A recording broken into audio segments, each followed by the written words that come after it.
So we have a legacy oil field services giant that just watched its free cash flow nosedive 84%, but the stock is rallying double digits today because there is somehow secretly an AI power play. Welcome to 2026. Gas turbines are basically the new GPUs. Right? You are listening to Earnings Unscripted. It is April 24th, 2026. We are looking at the first quarter for Baker Hughes, ticker BKR. And Miro, this report is genuinely fascinating.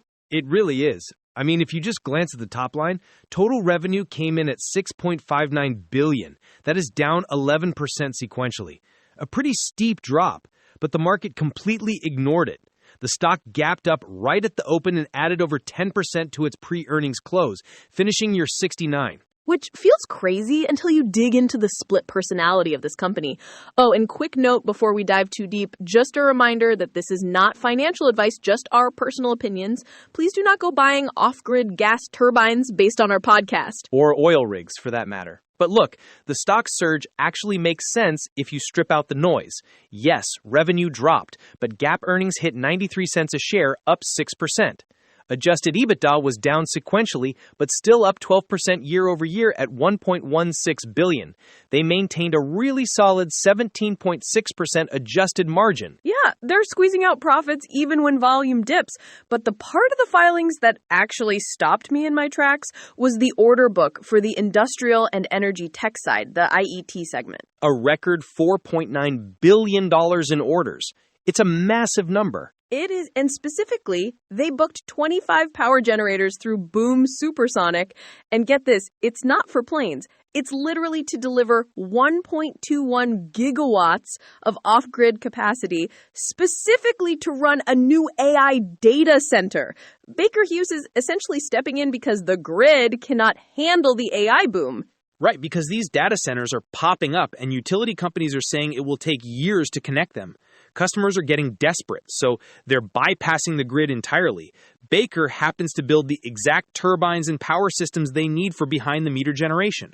So they have this explosive tech-adjacent demand, but then on the flip side, their legacy oilfield segment, the OFSE division, that dropped 9% quarter over quarter, and that free cash flow plunge I mentioned earlier? Yeah, down to $210 million. Right, an 84% drop. That is it's jarring to see on the balance sheet. It is jarring, sure, but there's a very physical reality behind that. Management was clear that the conflict in the Middle East is crushing their logistics. It's not just seasonal weakness. Getting heavy equipment through the Strait of Hormuz is causing massive delays in customer payments. Wow, so they are quite literally navigating war zone logistics, dragging down their cash while simultaneously printing money by saving the internet from power blackouts.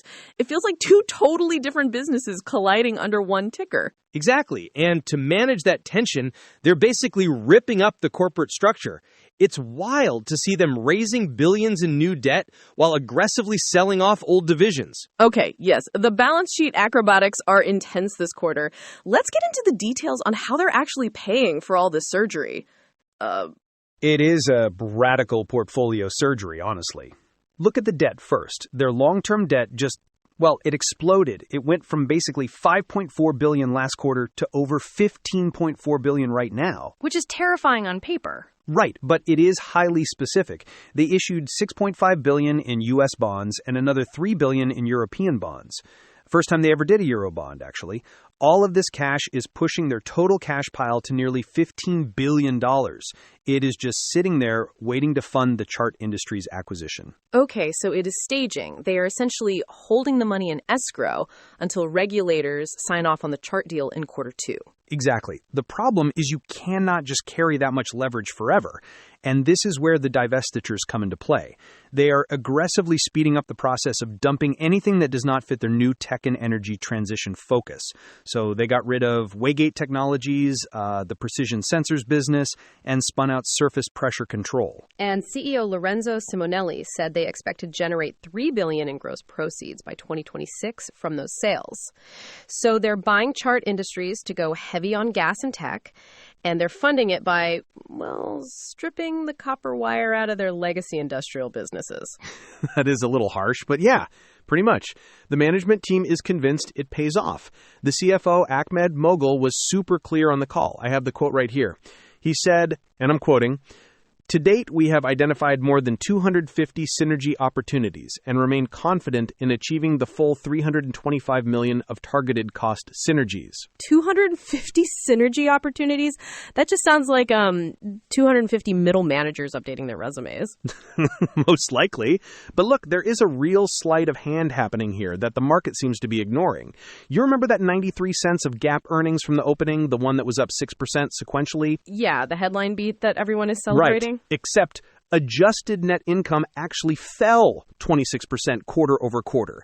The only reason the official GAAP number went up is because Baker Hughes booked a $721 million gain on those business dispositions we just talked about. Wait, hold on. Are you saying the core profit growth was an illusion? Like it was just the accounting from selling off parts of the company? Not an illusion, no, but it's...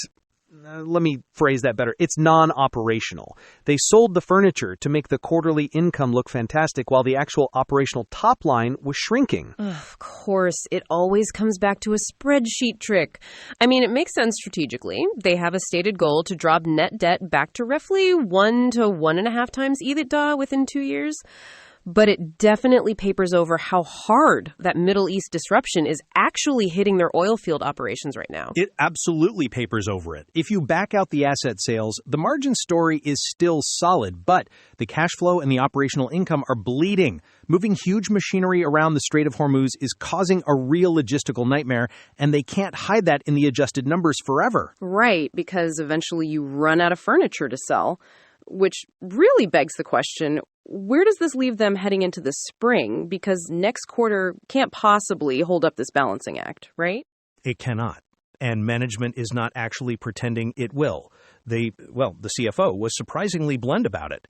He explicitly warned that Middle East operations could fall more than 20% sequentially in the second quarter. That is double the rate of the decline they just saw. A 20% plunge in one region? That is not just a soft patch. That is a complete logistical wall. And Lorenzo Simonelli actually said on the call that geopolitical risk has become a structural reality for these markets. Like, it is just baked in now. Exactly. And because it is baked in, you are seeing them quietly walk back the optimism. They technically kept their full-year guidance intact, but then immediately followed up by saying they expect to land slightly below the midpoint overall. And for the oilfield segment, they're basically targeting the absolute low end of their previous EBITDA guide.